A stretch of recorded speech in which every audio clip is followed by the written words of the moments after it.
Well, let's dive in. For the purpose of this video, we are going to use SymP, a symbolic computing library for Python. To know more about SymP and symbolic computing, please visit the link in the description. All our code is available on GitHub and link is in the description.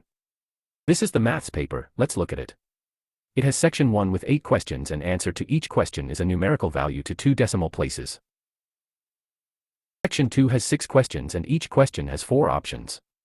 You get full marks if all correct options are chosen, partial marks if you chose some of the correct options, and negative marks if you choose an incorrect option. Section 3 has matching list questions. So you have to choose the option that has correct mapping. The marking scheme is you get full 3 marks if you choose the right option, otherwise you get negative marks if you choose the wrong option. Also, you get 3 hours to solve this question paper. Now that we know the organization of the question paper, let's start our code to solve these questions. We are going to use a Jupyter notebook, my personal favorite to solve these kind of questions. I have created a notebook to solve this. Remember, I am going to share this notebook on GitHub.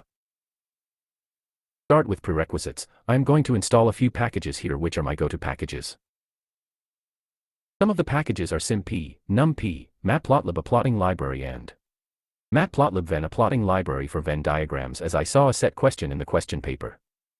Run this and they are already installed, so it quickly runs. Let's import packages. Go to question 1. This looks like really straightforward, just type the formula. That is about 2.36 rounded to 2 decimal places. Okay, question 2, this is limit question. What is alpha? Okay, alpha is positive real number. What if we keep alpha as 1, that will simplify the question.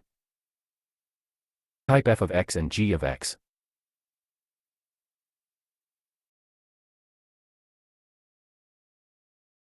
Value of limit f of g of x as it approaches from positive side. Let's look at g of x.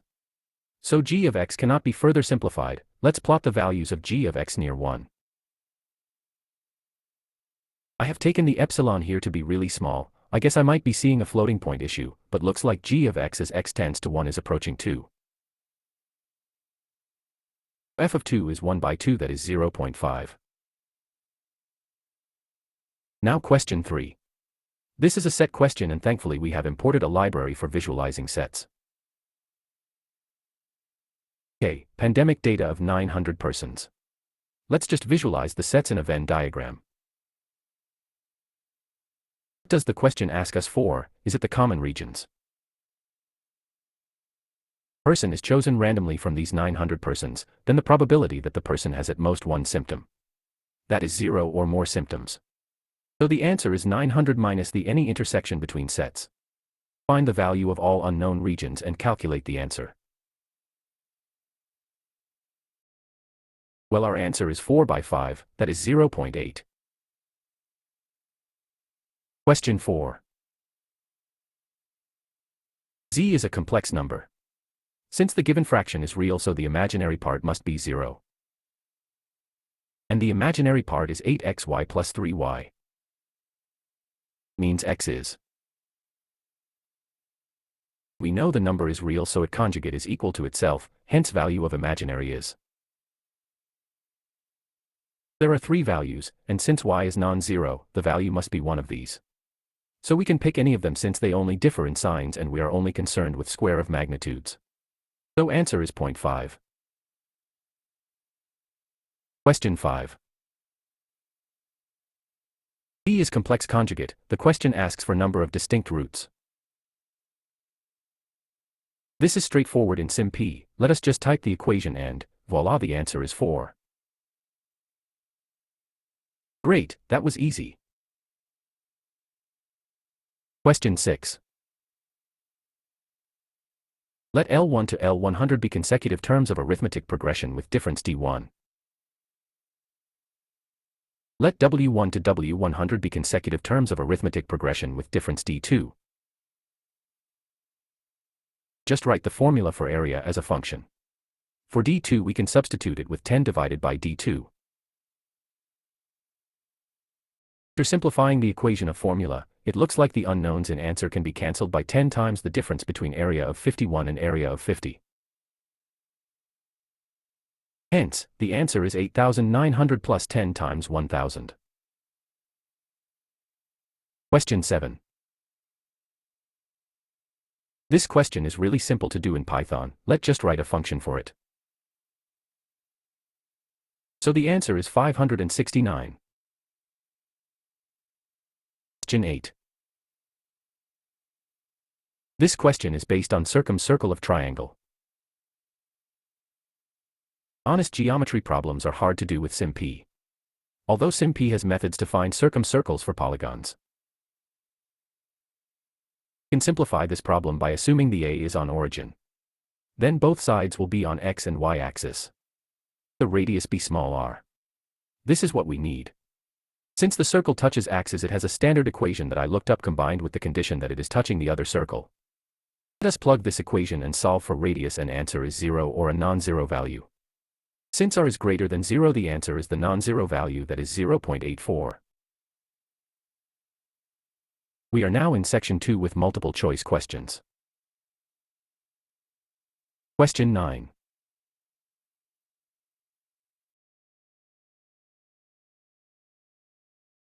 This looks like a complicated integral. Let us just type it. And now let us just evaluate it. This looks like it cannot be 1 or 0. Also, the numerator is 2 by 3. Let us solve this for a. If we are interested in finding if the number is rational or not, we will introduce a dummy variable so that SimP gives us an answer in symbolic form. Like answer is irrational and has 2 roots. So options C and D are correct. Question 10. This is another arithmetic progression question, so let us just write it as Python function. And we have evaluated all 4 options and only B and C are correct. Question 11. Equation of a plane is given. I am not sure how to do this in Python. I am going to skip it. If any of you know how to do this in Python, please let us know in the comments section. Let us skip to question 12. This is another equation of a plane. So there is a point Q that is reflected in a plane, and reflection is point S. Means the midpoint of Q and S is on plane.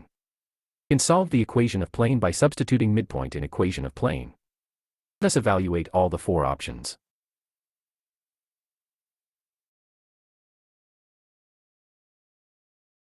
For options A, B and C, solutions exist, but option D, the value is minus 129. Hence, only options A, B and C are correct. Question 13. Given is an equation of parabola, and there are a pair of tangents from point P to point P1 and P2. After looking up the equation of tangent for parabola, let us find all points in question.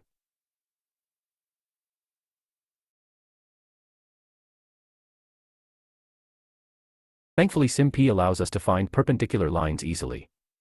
So we now have all 4 unknown points P1, P2, Q1, Q2. As we did before, let us now evaluate all 4 options. So B, C, and D options are correct. Question 14. This looks like an intimidating question. Let us first see if we can simplify it.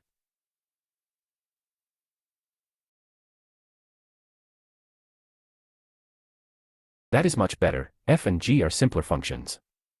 Let us plot G and find the minimum and maximum values of G as the question asks. Minimum value is 1 and the maximum value looks like root 2. Let us now write P as a function and evaluate all 4 options. Only options A and C are correct. Finally, we are in the last section of the paper. Question 15. Let us evaluate all the options. Item 1 matches P. Item 2 is a tan function which is periodic. It will have 2 values in the given interval. Hence, option 2 is correct. Question 16. This is a probability question. Let us just simulate the entire thing in Python.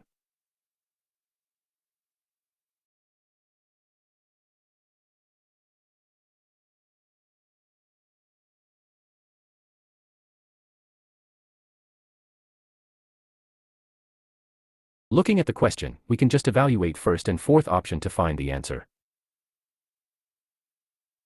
So the answer is option A. Question 17.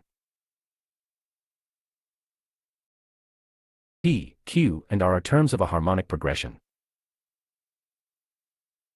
Let us just write harmonic progression as a function in Python. We solve for Q by R equal to 10. Then A is equal to D. Let us substitute the value of A as D in P, Q, and R. Like P by Q is equal to 10. So if list item 1 is true, then list item 4 has infinite solutions. Let us now solve the linear set of equations in SimP. Looks like list item 1 can be T and Q. This question is confusing. Let us evaluate list item 2. Okay, it has no solution, so correct option is option B. This was a tricky question. Question 18. Have given an equation of ellipse and tangents. We looked up equation of auxiliary circle and tangents. Let us solve them using SimP to find unknown points. Points E and F are. Point G is. Hence, the area of triangle F, G, and H is.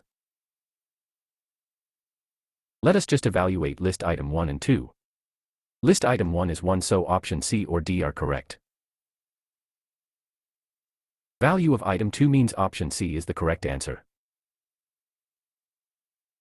Finally, we are done with all the questions. It's a lot of fun solving these problems in Python. Please do let us know if you liked our video in the comments.